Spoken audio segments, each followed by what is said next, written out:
చిత్తూరు జిల్లా పులిచెర్ల మండలం దేవలంపేట శ్రీ లక్ష్మీ నరసింహస్వామి ఆలయంలో శుక్రవారం రామానాజాచార్యులు శంకర జయంతిని ఘనంగా జరుపుకున్నారు. ఈ సందర్భంగా లక్ష్మీ నరసింహస్వామికి విచ్చేసి పూజలు నిర్వహించారు. ఆలయ ప్రధాన అర్చకులు అనంత్ కుమార్ ఆచార్యులు రామానాజాచార్యులు శంకర జయంతి విశిష్టత గురించి భక్తులకు వివరించారు.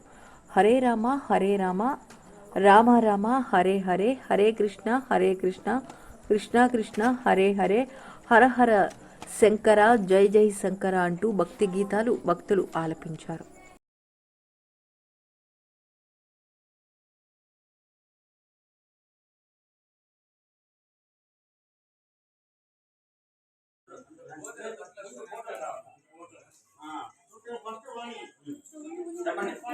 హరే రామ హరే రామ రామ రామ హరే హరే, హరే కృష్ణ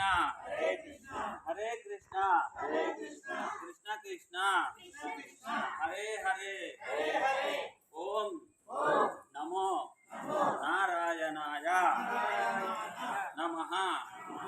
ఓం నమో నారాయణాయ నమః. ఓం నమో లక్ష్మీ నారాయణాయ నమః. ఓం నమో లక్ష్మీ నారాయణాయ నమః. జై బోలో లక్ష్మీ నారాయణ కి జై బోలో లక్ష్మీ నరసింహ స్వామి కి జై బోలో లక్ష్మీ నరసింహ స్వామి కి. ఓం నమో నారాయణాయ నమః. ఓం నమో నారాయణాయ నమః. అందరూ వచ్చేది.